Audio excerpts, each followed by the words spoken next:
Today I wanted to talk about the rise of narcissists in our society and why this could be happening.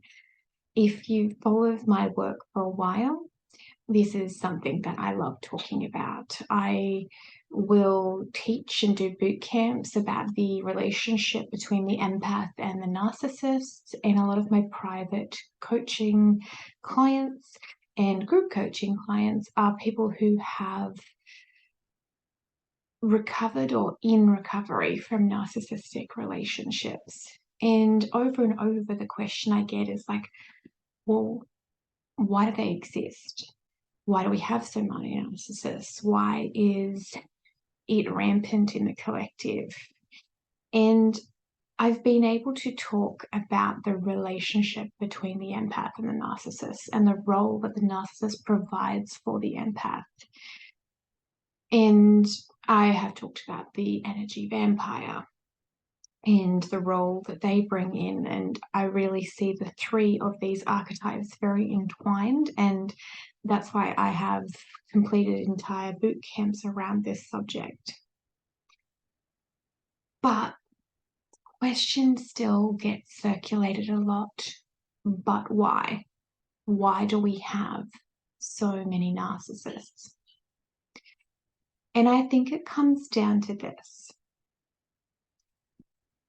Our society is becoming more and more aligned with following everybody, social norms, social trends. We must become part of the social movement. We are afraid of being individuals. We are absolutely vilified if we are an individual. Our opinions no longer matter. We must be politically correct. We get cancelled left, right, and centre if we do not have an opinion that is socially acceptable. You see people on Instagram and people who are being marketed to that you must look this way, you must talk this way, you must have these beliefs, you must fit into this box, because that is what we've decided society is going to think, feel, speak, express like. And the lack of the individual and the lack of the respect that you can have to be different is disintegrating into nothing. And with that disintegration, where we can't really debate as much anymore, if you step outside the box, perceived, okay, normal, this is what you must look, sound, and act like, then you are just attacked online by family, friends, everybody, because you're different. And the respect for the individual's opinions and beliefs and their right to debate, to state, hey, this is actually what I believe, and this is why I believe in it, and I want to have my voice and express my beliefs. And this is why I believe in them. And then they can state their opinions and give their evidence and feel valued as an individual, feel seen, feel heard, feel known. So there's the pressure in the collective to conform. And I believe that is why so many narcissists are being born, because there's this pressure to conform. And if you go into a relationship with a narcissist, if you have a family member or a friend or a work colleague or a boss who's a narcissist, you have to go through this personal empowerment journey where you stand up to the narcissist, where you say enough is enough, where you heal from this sometimes excruciating experience. Now, all of the cases I have where you are in a relationship to a narcissist, they can gaslight you. They have their illusions and delusions of how they're seeing reality, and they will do everything in order to manipulate and make sure everyone conforms to their own reality of what they're seeing at the cost of everyone. And you have to say, hey, I'm not being gaslit anymore. I refuse for you to ignore my reality. I refuse for you to ignore me. I'm not going to play your game anymore. I refuse to be cancelled in my own relationship. My opinions, my feelings matter. My opinions and my beliefs matter. And these are all the things that we're not doing in society.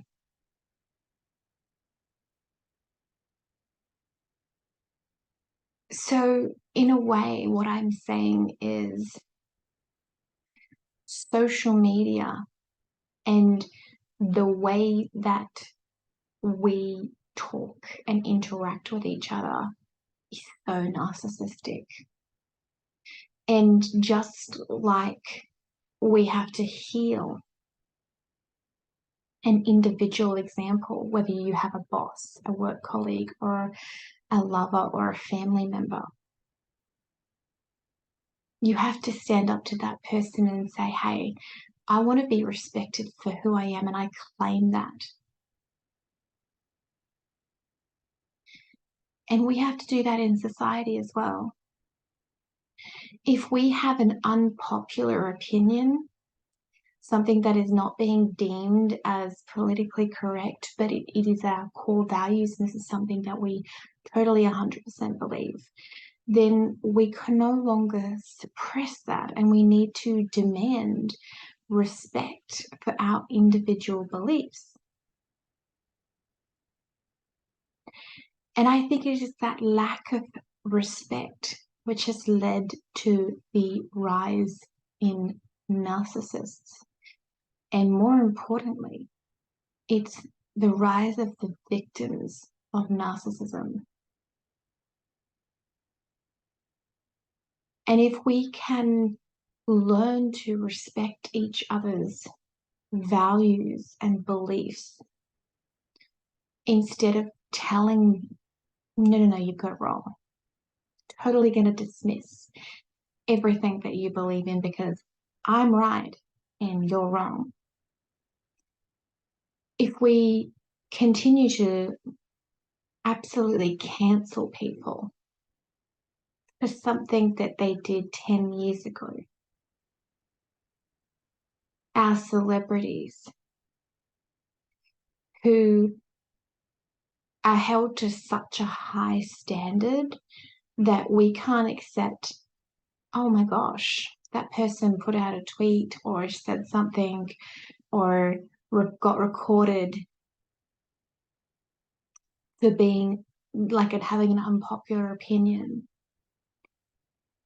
And then 10 years later, we're going to hold them accountable to this and not give them any grace for the fact that they've grown and expanded as an individual. I know that I've said things 10 years ago and had beliefs that were old versions of myself that I needed to heal and ascend through, that I needed to go on this journey to become a better person. So I'm going to get cancelled for something that was an older version of myself's, limiting belief. It's not healthy. It's not realistic. And what that's doing and saying to people is you must be so perfect. You must absolutely stay within the lines and the box that we're going to put you in as a society, or you're completely cancelled. Your life is over. Your career's over. It's going to be hard for you to come back from this. And I believe that as a collective, if we can swing the pendulum back to respect for the individual, to have their beliefs, to have their ideals, to have their opinions, and we can give them grace and say, well, I don't have that belief, but I respect that you do. And I've listened to you give your evidence of the things that you believe in. And I'd like the opportunity to give you my belief now and give my evidence of the reasons why I think that is the wrong beliefs. But I accept that if you still listen to me, you're under no pressure to change. And you then list your beliefs. And the other person feels the comfort of, no, I don't agree with you, but I know that we can have this conversation and we can remain friends. And we don't have to believe that the other person is correct and I'm not. We are just two individuals and we're valuing our right to be different. The art of debate, of healthy communication needs to come back into our society. Because we don't feel valued. We don't feel seen, heard, known.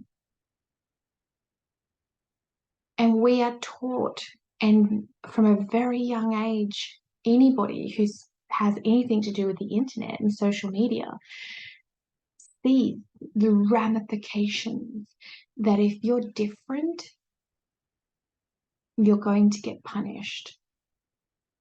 If you don't think the same as everyone else and you have thoughts that are a little bit unconventional to what's in the box of the norm, you're going to get absolutely vilified, attacked. So you keep suppressing yourself down, down, down.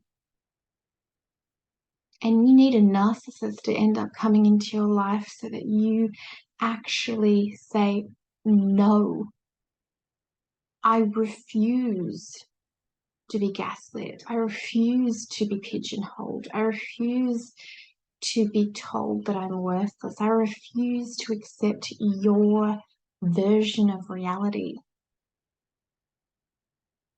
How many times in the relationship with a narcissist do you know and see and have evidence that they've said and done something which is wrong or inappropriate, or they're definitely in the wrong, and then they attack you saying it's your fault, twist the situation around, and suddenly you're the villain in the story, and your mind's going, what the?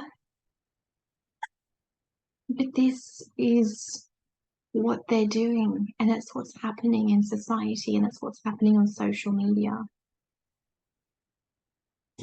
So if you want to be in a society with less narcissists, less narcissistic parents, less narcissistic children, we must learn to respect each other again. That everybody has the right to their own opinions and that they can express it in a safe way, and that we can all agree to disagree. You know, in the past, I used to have fabulous conversations with friends, and I would just say, and I do this sometimes, but it's less. And I would say to friends, I'm like, I think we've come to a point where we're just going to have to agree to disagree, and that we've both got two different opinions and we don't need to both be right. And the moment I say that to some of my friends, we're just like, yeah, I get that, because I don't want to be in that program of I'm right and you're wrong. And even if I think that with 1,000% of my fiber, my entire being is just like, I know that I'm right and you're wrong in this situation, but if I keep demanding that you agree with me, I'm going to become toxic. And I don't want to be one of those people. So I'm going to end it with this. As a society, or going forward, let's every day be more respectful to each other. If we hear someone giving an opinion that we disagree with, we don't make them feel bad. If we hear an opinion that is different to our own, we don't attack them. We don't call them sheep, and we don't call them woke. We don't label them and just write them off out of our lives. Instead, we give them the grace of listening, and if we feel like we're in the mood, we say, thank you for telling me your opinions. I really value listening to everybody. And I was wondering if you would like to hear my opinion on the matter. It is different to yours. I just wanted to tell you, but I love sharing knowledge, and I love having conversations where we all don't agree on everything, because I think that that's really healthy. So can I tell you my opinion?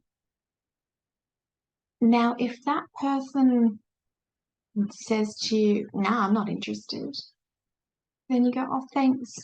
You have a fabulous day. And you just walk off. Because that person is obviously not going to listen to you, so don't waste your breath. But that person might be so shocked that you've listened to them even though you don't agree. You're respectful. Everything that you say is respectful. They can feel that you respect them for their differences. And they would go, you know what, thanks. Thanks for listening to me. I'd love to hear your version. And you tell them. And you could lead into these fabulous conversations from there. Or you give them food for thought. And they might come back and say, look, I get what you're talking about, but this is really why I have this belief. And they might counter argue one of your points, because this is what good debating does. And you might realize, hang on, this person's onto something. And you might change your beliefs. And how amazing is that? That you're open to your beliefs being changed, that your opinions can differ, that you're a progress that's unfolding.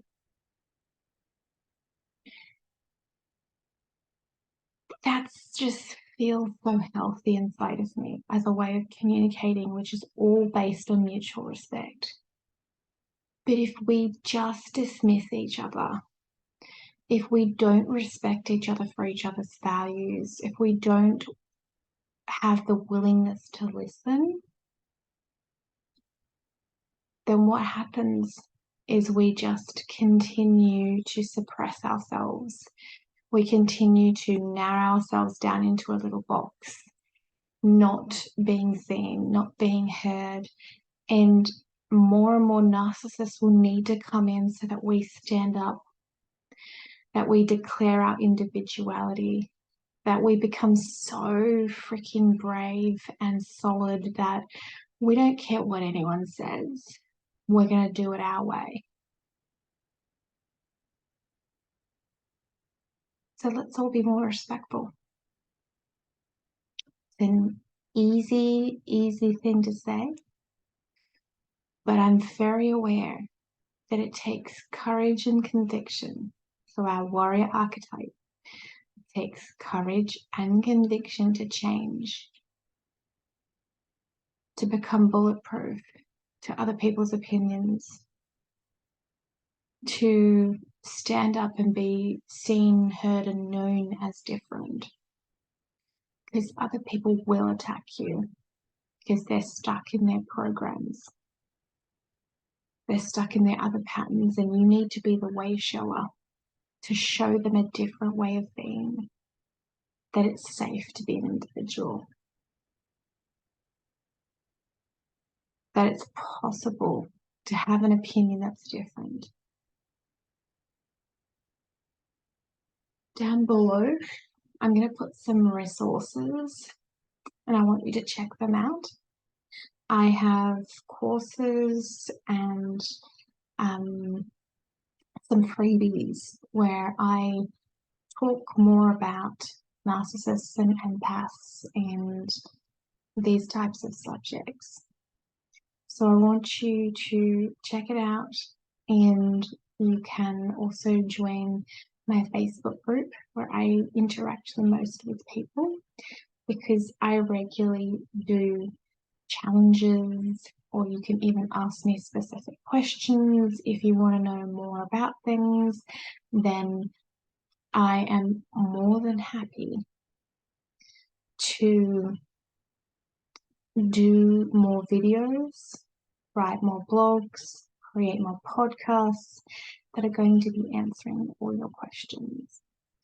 So I hope you found this helpful, and that you go forth and be that way shower and respect people that are different.